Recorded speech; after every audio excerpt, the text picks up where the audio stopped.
کہ بخاری مسلم میں ایک حدیث ہے جس کو پڑھ کے انسان بار بار سوچنے پہ مجبور ہو جاتا ہے کہ اس طرح بھی ہوتا ہے۔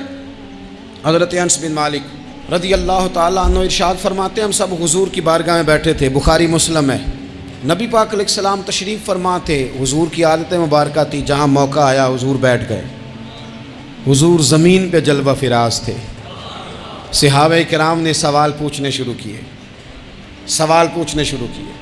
یہ بھی بتائیں، کچھ نوجوان تھے انہوں نے کچھ سوالات شروع کیے، انہوں نے بہت زیادہ سوالات کیے کثرت سے، تو حضرت انس بن مالک رضی اللہ تعالیٰ عنہ فرماتے ہیں بہت سوالات، جب زیادہ سوال ہو گئے نا اللہ کے رسول صلی اللہ علیہ وسلم اٹھ کے نا ممبر پہ بیٹھ گئے، فرمایا پوچھو جو تمہارا جی چاہتا ہے میں بتاؤں گا، پوچھو، کرو سوال کرو۔ ایک شخص نے اٹھ کے عرض کی یا رسول اللہ میرا باپ کون ہے؟ فرمایا حذیفہ۔ دو لوگ اور اٹھے یا رسول اللہ ہمیں لوگ تانے دیتے ہمارا باپ، فرمایا تمہارا باپ وہی ہے جس کی طرف تم منسوب ہو، اسی باپ کی جائز اولاد ہو۔ ایک بندہ اور اٹھا، اس کا لہجہ بھی کچھ اس طرح کا تھا، کہنے لگا حضور میں جنت میں جاؤں گا کہ جہنم میں؟ کئی دفعہ نا چیزیں راز میں رہیں تو وہ ٹھیک رہتی ہیں، لیکن جن کو راز کھولنے کا شوق ہو ان کے اپنے بھی کھل جایا کرتے ہیں، ان کے کھل جاتے ہیں پھر وہ تکلیف میں آتے ہیں۔ یاد رکھیں حضور میں جنت میں جاؤں گا کہ جہنم میں؟ حضرت انس بن مالک کہتے ہیں کریم بولے، مور لگنے لگی، ہم کانپنے لگے، حضور نے فرمایا تو جہنم میں جائے گا، دوزخی ہے تو۔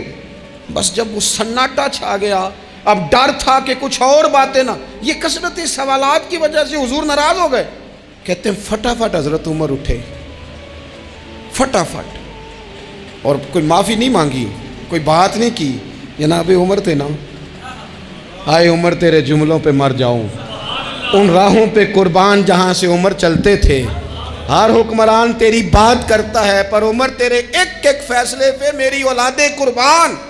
ایسا بھی شخص کوئی پلٹ کے دنیا میں آئے گا جیسا خطاب کے گھر عمر پیدا ہوا۔ حضرت فاروق اعظم اٹھے، یوں ہاتھ باندھے، رو پڑے، کہنے لگے نہ حضور نہ، رضیت باللہ ربا وبالاسلام دینا وبسیدنا ومولانا محمدا نبیا ورسولا۔ حضور ہم بڑے راضی ہیں کہ اللہ ہمارا رب ہے، سونیا بڑے راضی ہیں کہ دین ہمارا اسلام ہے، یا رسول اللہ ہم بڑے راضی ہیں کہ اللہ نے آپ کو ہمارا نبی بنا کے بھیجا ہے۔ حضور بڑے، یوں ہاتھ باندھے، نہ ساڈا بولے چولے معاف کری، غلطی ہو گئی حضور جوانوں سے، نہیں ایسا حضور، نہ اس سے زیادہ کوئی پردہ نہ کھول جائے کہ رضیت باللہ ربا وبالاسلام دینا وبسیدنا ومولانا محمدا نبیا ورسولا۔ وہ ضرورت کے لیے سوال ضرور پوچھا جائے، حضور پسند کرتے تھے، لیکن بحث میں الجھ جانا، ہر وقت دین کو تختہ مشق بنا لینا، ہر وقت میرا دل تڑپتا ہے، کبھی کبھی سوچتا ہوں یہ میرے نبی پاک کا دین ہے، کیا یہ صرف دنیا میں بحث کے لیے آیا ہے؟ جس کو 4 لفظ آئے اس نے میرے حضور کے دین کو ذریعہ بحث بنا لیا، صبح بھی بحثیں، شام بھی بحثیں۔ کریم محبوب علیہ السلام نے جو طائف میں روڑے کھائے تھے وہ اس لیے کہ امت بیٹھ کے بحثیں کرے، اس لیے امام علی مقام نے سارا گھرانہ کربلا میں دے دیا کہ تم بحثیں کرو۔ عمل کب کریں گے؟ کرو بحث، صبح بھی کرو، ہر بندہ کرے، مولوی بھی کرے، مفتی بھی کرے، مناظر بھی کرے، اور چلو علماء تو کبھی اعلاء کلمت الحق کے لیے کوئی گفتگو کر بھی لیں، ہر چوک چراہے میں بحث، ہر جگہ مناظرہ، خدا را بلا ضرورت تو چھوڑ دیں، بلا وجہ تو چھوڑ دیں، کبھی تو مان کر چلنے کا مزاج بنا لیں، کبھی تو قبول کر لیں۔ یا رسول اللہ رضیت باللہ ربا وبالاسلام دینا وبسیدنا ومولانا محمد نبیا ورسولا۔ حضور بڑے راضی ہیں کہ اللہ ہمارا رب ہے، اسلام ہمارا دین ہے، آپ ہمارے نبی ہیں، حضور ہم بڑے ہی راضی ہیں، ہم پر کرم نوازی ہو جائے۔ تو حضور نے فرمایا عمر بیٹھ جا، اللہ تیرے اوپر رحم فرمائے، عمر بیٹھ جانا، رب تیرے اوپر رحم فرمائے۔ قرآن مجید فرقان حمید آپ دیکھیے تو سورہ بقرہ میں سے جو آیہ کریمہ میں نے آج تلاوت کی ہے خطبے میں، اس میں اللہ تعالیٰ نے فرمایا ام تریدون ان تسألوا رسولکم کما سئل موسیٰ من قبل، کیا تم میرے نبی پاک علیہ السلام سے بھی اسی طرح ہی سوال کرنا چاہتے ہو جس طرح حضرت موسیٰ کی قوم نے ان سے کیے تھے؟ جس طرح پہلے حضرت موسیٰ علیہ السلام سے سوال کیا گیا تھا، تم بھی میرے رسول سے اسی طرح سوال کرنے کا ارادہ رکھتے ہو؟ کبھی بنی اسرائیل والوں نے کہا کہ ہمیں پتھر سے پانی نکال کے دیا جائے، کبھی کہا کہ ہمیں کھانا من و سلوہ دیا جائے، کبھی کہا کہ ہم اس وقت مانیں گے جب رب کو اعلانیہ دیکھ لیں گے۔ کیا تم میرے رسول سے بھی اسی طرح ہی سوال جواب کرنا چاہتے ہو؟ ضرورت کے لیے سوال ضرور کریں، یہ پہلا ہی سپارہ ہے۔ حضرت موسیٰ علیہ السلام کا زمانہ مبارکہ ہے۔ ایک شخص نے اپنے کزن کو، اپنے چچا کے بیٹے کو، چچا زاد کو قتل کر دیا اور خود ہی اس کا مدعی بن کے حضرت موسیٰ کے پاس آیا کہ بتائیے جناب میرے اس بھائی کو کس نے قتل کیا ہے؟ حضرت موسیٰ نے ایک سادی سی بات کی، کیا فرمایا؟ وَإِذْ قَالَ مُوسَىٰ لِقَوْمِهِ إِنَّ اللَّهَ يَأْمُرُكُمْ أَن تَذْبَحُوا بَقَرَةً۔ حضرت موسیٰ علیہ السلام نے اپنی قوم سے کہا کہ اللہ تمہیں حکم دیتا ہے کہ ایک گائے ذبح کرو، گائے کا کچھ حصہ مقتول کو مارو، وہ خود اٹھ کے بتا دے گا مجھے کس نے قتل کیا ہے۔ یہ پہلا سپارہ ہے قرآن مجید کا، آپ اس کو دیکھ لیں، یہ آیت نمبر 67 سے شروع ہو رہا ہے۔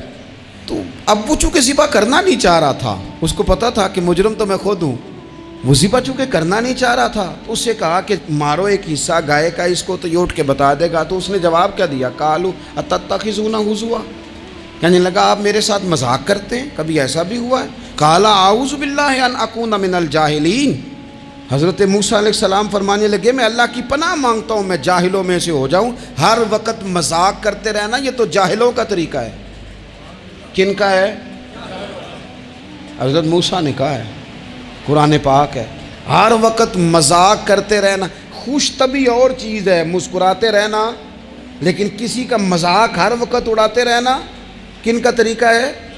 جاہلوں کا۔ جب کہا نہیں ذبح کرنی ہے تو اب ذرا دیکھیے، کرنا نہیں نہ چاہ رہے، قالوا ادع لنا ربک یبین لنا ما ہی، کہنے لگے اے موسیٰ پھر آپ نہ رب سے دعا کریں کہ وہ ذرا کھول کے بتائے وہ گائیں کس طرح کی ہو۔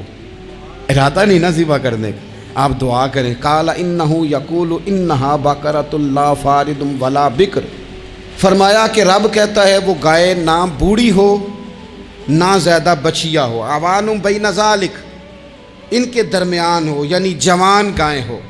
فافعلوا ما تؤمرون، کرو جس کا تمہیں حکم دیا جا رہا ہے۔ قالوا ادع لنا ربک یبین لنا ما لونھا، لو اگلی بات سن لو، کہنے لگے آپ دعا کریں رب سے کہ وہ کھول کے بتائے اس کا رنگ کس طرح کا ہو، رنگ بتائیں کس طرح کا ہو۔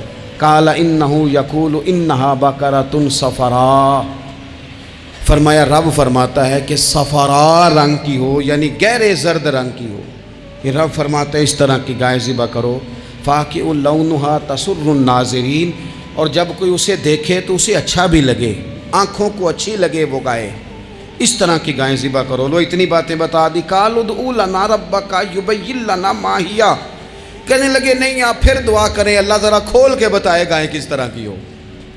ان البقرہ تشابہ علینا، ہمیں ذرا گائیں پر شبہ پڑ گیا ہے کس طرح کی ذبح کرنی چاہیے۔ وَإِنَّا انشاءاللہ لمہتدون، اگر اللہ نے چاہا تو ضرور ہم ہدایت